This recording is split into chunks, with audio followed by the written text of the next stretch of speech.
दोस्तों, देखने में आया है कि करियर बनाने की चाहत में आजकल युवाओं में बड़ी उम्र में शादी करने का चलन बढ़ रहा है। लेकिन बड़ी उम्र में गर्भ धारण करने और बच्चे में प्रॉब्लम्स पैदा होने की संभावना होती है। यहाँ प्रश्न उठता है कि बड़ी उम्र में प्रेगनेंसी की प्लानिंग कैसे की जाए। आइए इसी विषय पर डिस्कशन करते हैं हमारे एक्सपर्ट्स के साथ। हमारे पहले एक्सपर्ट है स्त्री रोग विशेषज्ञ doctor Gayatri Deshpande, who is presently working with Nanavati hospital and Holi family hospital. हमारे दूसरे एक्सपर्ट हैं doctor Ganesh Shinde, who is a professor and unit chief and is also having his individual practice। Doctor साहब, आप दोनों का बहुत बहुत स्वागत है हमारे इस प्रोग्राम प्लानिंग ऑफ प्रेगनेंसी में। Welcome. Thank you. Doctor Shinde, पहला क्वेश्चन मैं आपसे पूछना चाहूंगी कि शादी के लिए परफेक्ट एज क्या है? देखिए भारती जी, अपने जो सरकार है उन्होंने काफ़ी अभ्यास पूर्वक ये नतीजे पे पहुंची है कि औरत के लिए शादी की उम्र 18 पूर्ण होने के बाद ही होना चाहिए और आदमी के लिए 21 साल।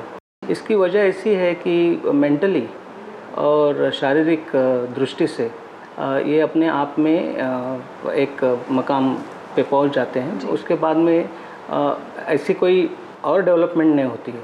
तो मेंटली और फिज़िकली इनका फिट होना, ये जिम्मेदारी को समझने के लिए और उससे सही बाहर आने के लिए ये ज़रूरी हो जाता है। वैसे फैमिली अपनी आप में कंप्लीट 28 साल तक अगर करे तो अच्छा रहता है, क्योंकि उसके बाद में काफ़ी कुछ कठिनाइयाँ वो दिखाई देती है। जैसे कि उनका हर महीने एक अंडा तैयार होता है औरत में, तो ज़रूरी नहीं जैसे उम्र बढ़ती है ये हर महीने अंडा शायद तैयार न हो, तो इसके लिए आगे चल के बच्चा होने में तकलीफ़ आ सकती है। तो 28 तक अगर उनकी जो भी नंबर है, आजकल में एक रखते हैं, ज़्यादा से ज़्यादा 2 दिखाई देते हैं। तो ये जो फैमिली नॉर्म है ये 28 के पहले अगर कंप्लीट करें तो अच्छा। डॉक्टर गायत्री, ये है कि 18 और 21 साल परफेक्ट एज है शादी के लिए, लेकिन क्या कुछ फिजिकल मेजरमेंट है शादी के लिए परफेक्ट फिट होने के लिए? मेजरमेंट है ना, ऐसा है कि शारीरिक रूप से जो हमारे जननेंद्रिय है औरत के, जिसमें अंडे का जो थैली माना जाता है ओवरीज, और जहाँ पे बच्चा डेवलप होता है उसको बच्चादानी हम कहते हैं या गर्भाशय कहते हैं। तो उनकी जो डेवलपमेंट है वो 14 साल से शुरू होती है और 20 के उम्र तक वो पूर्ण तरह डेवलप होता है। अगर पूरी तरह डेवलप हो गया तो नेचुरली जब प्रेगनेंसी रहेगी तो आगे के जो कॉम्प्लिकेशंस रहते हैं, जैसे कि जल्दी गर्भपात होना या प्रीमैच्योर डिलीवरी होना, बच्चे का बरोबर ना बढ़ना, ये सब नहीं होगा।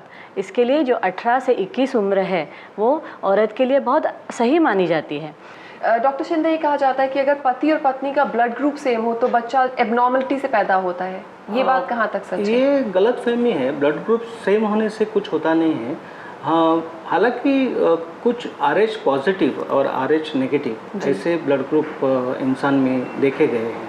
अगर जो संभावित माता है होने जा रही है, अगर उसका ब्लड ग्रुप नेगेटिव है तो कुछ प्रिकॉशंस डॉक्टरों को वो कोई भी स्पेशलिस्ट बताता है। तो डिलीवरी होने के बाद अगर बच्चे का ब्लड ग्रुप पॉजिटिव है तो वो औरत को कुछ प्रोफिलैक्टिकली कुछ इंजेक्शंस देने पड़ते, ताकि सब्सिक्वेंट प्रेगनेंसी में जो बच्चा रहेगा उसको कोई हानि ना पहुंचे। तो ये नेगेटिव ब्लड ग्रुप हालांकि नेगेटिव है तो नहीं करना चाहिए, इसका ऐसा संकेत नहीं है, उसके ऊपर भी इलाज है। लेकिन ब्लड ग्रुप जानना इसलिए ज़रूरी हो जाता है कि पॉजिटिव है क्या नेगेटिव है, ये देखना बहुत ज़रूरी हो जाता है। तो शादी करने के लिए ब्लड ग्रुप चेक करवाने की कोई ऐसी नेसेसिटी नहीं है? ब्लड ग्रुप देखिए, कुछ हमारे यहाँ ऐसा कॉन्सेप्ट अभी तक आया नहीं है, लेकिन मेट्रोपोलिस में दिखाई देता है कि शादी के पहले अभी हमारे पास दोनों फैमिली, अगर अरेंज मैरिज है तो दोनों फैमिली आती है, या फिर अगर उनका लव मैरिज भी के लिए जा रहे हैं तो भी वो डॉक्टर के पास, उसको प्री मैरिटल काउंसलिंग बोलते हैं। अगर वो डॉक्टर को अपने जो भी गायनेकोलॉजिस्ट है, स्पेशलिस्ट है, उनके पास शादी से पहले जाए तो फिर उनको हम एक सिस्टमेटिकली बताते हैं कि आप ये अगर तपास करो शादी से पहले तो एक रेफरेंस हमारे पास रह जाता है कि अगर आगे ऐसी कोई दिक्कत है या फिर उसके ऊपर क्या उपाय करना चाहिए, ये पहले से ही बताया जा सकता है। बट ये काफ़ी सेंसिटिव इशू है। इसमें जैसे समझो एड्स है जी HIV, अभी हम अगर एडवाइस भी नहीं कर सकते और शायद इसके लिए कोई तैयार होवे, जो जोर ज़बरदस्ती तो इसमें चलती नहीं। जी। अगर सम्मति से वो करते हैं तो फिर अपोजिट पार्टी को ये डिस्क्लोज करना है नहीं करना है, अरेंज मैरिज में खास जी, करके, जी। तो ये काफ़ी कॉन्फिडेंशियलिटी होती है और काफ़ी सेंसिटिव होता है। तो पाश्चात्य देशों में इतने एडवांस विचार के हैं, तो वो आगे आते हैं सामने से, दे वॉलंटियर टू अंडरगो ये तपास। जी। बट हमारे यहाँ अभी तक उतना खुल के आते नहीं हैं। और हम इसको छोड़ के, ये जो HIV टेस्ट है इसको छोड़ के बाकी के टेस्ट हम लोग डेफिनेटली करवाते हैं, जैसे शुगर है, जी। एक ओवरऑल जो एग्जीक्यूटिव हेल्थ चेकअप बोलते हैं वो तरीके से, ब्लड ग्रुप का देखना, हीमोग्लोबिन है, काउंट है, ब्लड काउंट है, नॉर्मल टेस्ट करवाते हैं। ये करवाते हैं। डॉक्टर गायत्री, जैसे डॉक्टर साहब ने कहा कि 28 साल तक आपको अपना परिवार कंप्लीट कर लेना चाहिए, तो कंसीव करने की परफेक्ट एज क्या है? हाँ, जैसे अभी हम लोग बता रहे थे कि कभी कभी करियर वो 28 तक कंप्लीट नहीं होती लड़की की, फिर वो लड़की 28 की उम्र के बाद शादी करती है।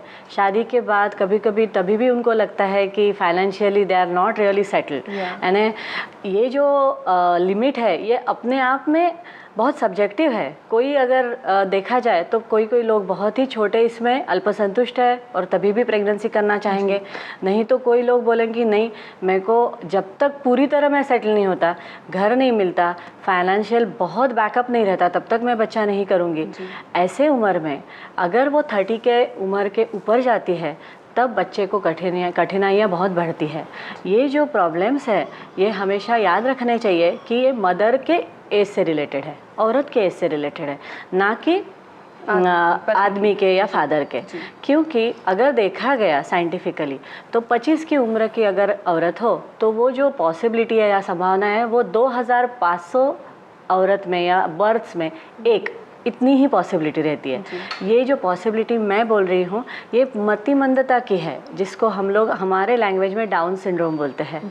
इसमें कई तरह के एबनॉर्मलिटी बच्चे को होती है, जैसे कि हार्ट की एबनॉर्मलिटी, ब्रेन की एबनॉर्मलिटी, उनके जो डेवलपमेंट है या माइलस्टोन्स है वो सही तरह के नहीं होते।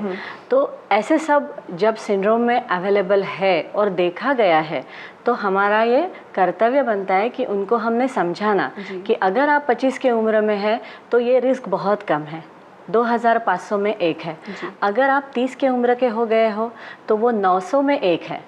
इसका मतलब वो दुगना हो जाता है, more than twice I would say. हाँ, करेक्ट। और अगर वो 30 के ऊपर की हो जाती है और 35 तक पहुंच जाती है तो दिस रिस्क इज़ 1 in 350, मतलब 350 में एक।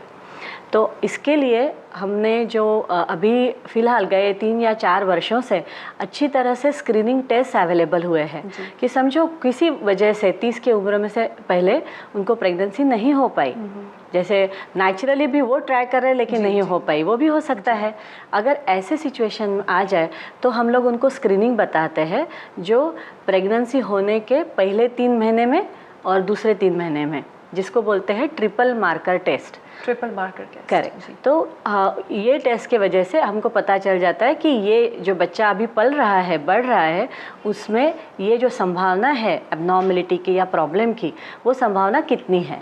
जी डॉक्टर शेते, ये देखा गया कि खास तौर से लड़कों में जब शादी होने वाली होती है तो वो दवाइयाँ खानी शुरू कर देते हैं कि वो अपनी पत्नी को ठीक से संतुष्ट कर पाएँ, तो इसके साइड इफ़ेक्ट्स भी होते होंगे, और क्या ये कहाँ तक सही है? बड़ा अच्छा सवाल है। शादी में सेक्स ठीक है अपने आप में, उससे भी ज़्यादा समझदारी और आपस का प्रेम ये बहुत ज़्यादा ज़रूरी हो जाता है। और ख़ास करके आदमी को ये समझ में नहीं आता है, वो उम्र में, युवा उम्र में वो काफ़ी सेक्स फोकस्ड रहता है। तो ये जो सेटिस्फैक्शन है इसमें बड़े मिसकॉन्सेप्शन है इसमें। कोई सोचते हैं कि लिंग का आकार अगर बहुत बड़ा हो तो फीमेल सेटिस्फाई हो जाती है। बात ऐसी नहीं है, बात ऐसी है कि आप उनको कितना कंफर्टेबल करते हैं बेड में एक्चुअल एक्ट के पहले, और वो कितना सुरक्षित महसूस करती है, कितना कंफर्टेबल है, कितना आपके ऊपर विश्वास और कितना आपको एक्सेप्ट करती है। और उसमें फोरप्ले का बहुत इम्पोर्टेंट रोल होता है। और फिर ये सब चीज़ें कि कितने टाइम तक का सेक्स चलता है और क्या लिंग का आकार है, और ये उसमें कोई मायने नहीं, ये बिल्कुल मिसकॉन्सेप्ट है। और इसी मिसकॉन्सेप्ट को काफ़ी बुरी तरह कुछ क्वैक्स लोगों ने अपने व्यक्तिगत फ़ायदे के लिए इसको थोड़ा मिस एडवर्टाइज करके इसके ऊपर ये किया है, और इससे आगे चल के मेल की उल्टी एंजाइटी बढ़ जाती है। उसका अपना आत्मविश्वास है वो गोली से ही रिलेटेड करता है जी। ये कुदरती नहीं है। तो डॉक्टर गायत्री, इस पे जो पिता बनने में भी कुछ प्रॉब्लम आती है ऐसे आदमियों को? हाँ, बेसिकली वो जो जैसे इन्होंने फरमाया वो बिल्कुल सही है कि वो जो जानकारी पाते हैं वो मोस्टली जो जानकारी होती है वो दोस्तों से पाते हैं, ना कि सही तरीके से या जो साइंटिफिक काउंसलर होते हैं। डॉक्टर ही नहीं, बहुत वैज्ञानिक तरीके से जो काउंसलिंग करते हैं वो भी वो लोग अभी उपलब्ध है, या साइंटिफिक मैगजीन्स है जैसे हेल्थ रिलेटेड मैगजीन्स, उसमें आपको जो जानकारी मिलेगी वो सही तरीके से मिलेगी। और अगर आप कंफर्टेबल अपने स्पाउस को कर रहे हो, अपने वाइफ को बहुत अच्छी तरह से सुरक्षित रख रहे हो, तो अपने आप में ही प्यार बढ़ेगा और जो आपकी सेक्स लाइफ है वो पूरी तरह सेटिस्फाइड होगी। इसके बाद अगर सेक्स लाइफ के बाद में बहुत इम्पॉर्टेंट जो चीज़ इससे बाद में भी होती है वो कब बच्चे का प्लानिंग करना, और जब बच्चे का प्लानिंग करे तो सिर्फ फाइनेंशियल प्लानिंग ना करे जी, उसके ऊपर भी इनका जो फादर का जो एक्टिव कंट्रीब्यूशन होना चाहिए, जैसे कि उनको जो देखभाल ज़रूरी है पूरी रिस्पॉन्सिबिलिटी। हाँ, अभी तो देखा गया है आधुनिक युग में मोस्ट ऑफ द फैमिली जो रहते हैं सिर्फ लड़का और लड़की अकेले रहते हैं, उनके पास शायद उनके माता पिताओं का सपोर्ट नहीं रहता। ऐसे सिचुएशन में जब आप डॉक्टर के पास अपने वाइफ को लेके जाते हो और आगे 9 महीने में कुछ देखभाल जो करनी पड़ती है, तो उसके लिए उन्होंने अपने आप को प्रिपेयर करना चाहिए। इसके लिए जो एंटीनेटल क्लासेस बोलते हैं, मतलब डिलीवरी के पूर्व जो अभी काउंसलिंग या तथे क्लासेस रहते हैं, उसमें हम लोग बहुत एनकरेज करते हैं कि लड़की तो आती ही है, औरत तो आती है, लेकिन उनके साथ उनके हस्बैंड भी आए, तो ताकि उनको समझे कि प्रेगनेंसी एग्जैक्टली कैसे होती है, बच्चे कैसे डेवलप होते हैं, लेबर पेन्स कैसे तैयार होंगे और कितनी तकलीफ औरत को उठानी पड़ती है। अगर वो अच्छी तरह से समझ जाए तो उनका जो बॉन्ड है हस्बैंड वाइफ का वो भी बहुत उससे बढ़ता है। अंग्रेजी एक कहावत है कि sex is in the mind, not in between two thighs, everything is in the mind. तो अगर ये बात है कि प्रेगनेंसी की प्लानिंग कब की जाए, अगर मानिए शादी ही 30 और 40 की उम्र के बीच में हो रही है, तब वो प्रेगनेंसी की प्लानिंग कैसे करें? देखिए, कुछ कारणवश अगर शादी 30 के बाद होती है तो ठीक है, ऐसे नहीं कि सब कुछ अभी एवरीथिंग इज ब्लैक, अभी ऑल डेंजर साइंस। अगर वो टाइम पे शादी होती है तो उससे फिर और प्लानिंग नहीं करनी चाहिए। 30 में अगर शादी होती है तो एक 6 मंथ्स 1 ईयर के भीतर प्रेगनेंसी को प्लान करना as soon as possible। और जैसे डॉक्टर साहब ने बताया, कुछ स्क्रीनिंग टेस्ट आजकल आए हैं तो वो करना क्रम प्राप्त हो जाता है, क्योंकि बच्चा जैसे सोनोग्राफी है, कुछ बायोकेमिकल मार्कर्स है, जैसे ट्रिपल मार्कर बताया डाउन सिंड्रोम के लिए, मतिमंद अगर बच्चा निकलता है क्या, ये देखिए ये सब संकेत है। ये 100% अगर इनके ऊपर आप निर्भर करेगी तो इसलिए जहाँ तक मैं तो कहूँगा कि as far as possible avoid going up to 30 और 35 के ऊपर जाना तो बिल्कुल अवॉइड कीजिएगा। अगर किसी कारणवश उसमें जाते हैं और फिर शादी होती है और प्रेगनेंसी चाहिए तो काफ़ी साइंस में एडवांस हुआ है और ये सब टेस्ट करना ज़रूरी हो जाता है।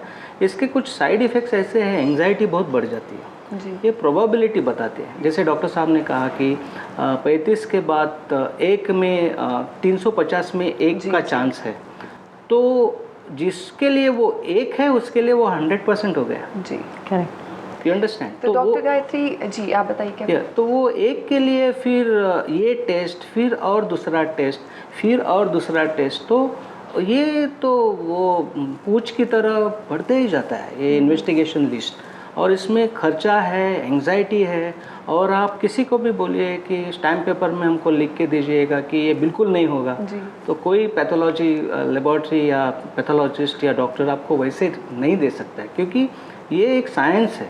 ये किसमें प्रमाण बताते हैं। जी। It is based on the law of probability. जी। तो उसकी मदद ले सकते हैं, लेकिन वो जब तक बच्चा अपने हाथ में आता नहीं है, इसके बारे में कुछ 100% कहा नहीं जा सकता। So it's dangerous for the mother. ये बच्चे के लिए कितना विकृत साबित होता है 30 के बाद की प्रेगनेंसी? हाँ, ये जो डाउन सिंड्रोम जैसे मैंने बताया, वो एक ही ऐसी एब्नॉर्मलिटी है जिसका स्क्रीनिंग टेस्ट अवेलेबल है। बाकी तो ऐसे कई विकृतियाँ हैं जो सिर्फ सोनोग्राफी के ज़रिए कुछ हद तक हम सीमित रखते हैं, कुछ हद तक उसका डायग्नोसिस होता है और कुछ हद तक इसका निदान नहीं हो सकता। क्योंकि ये जो भी स्क्रीनिंग टेस्ट है, इसका कन्फर्मेटरी डायग्नोसिस तो तभी पता चलेगा अगर बच्चे का जो सेल्स है उसका क्रोमोसोम स्टडी करें। और वो तो इन्वेजिव है, क्योंकि बच्चे में हम लोग सोनोग्राफी के ज़रिए बच्चे के बाजू का जो पानी है उसको निकालते हैं और उसका क्रोमोसोम स्टडी करते हैं। तो आप समझ सकते हो कि वो काफ़ी इन्वेजिव है। हाँ, उसमें मिसकैरेजेस के भी चांसेस बढ़ते हैं।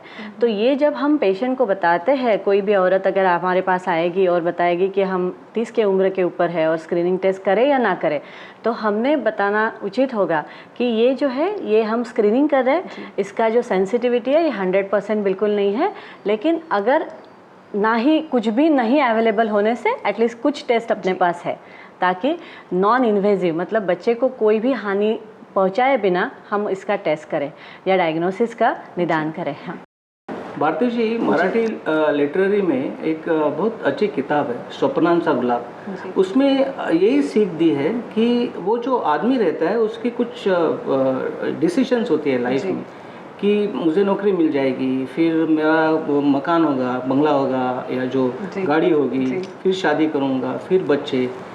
तो ये लिंक्ड होती है, हर एक दूसरी माइलस्टोन पहले माइलस्टोन से लिंक्ड होती है। बदकिस्मती से उसकी पहली ही माइलस्टोन फुलफिल नहीं कर पाता है, तो काफ़ी बाकी की जो लिंक है वो सारी टूट जाती है।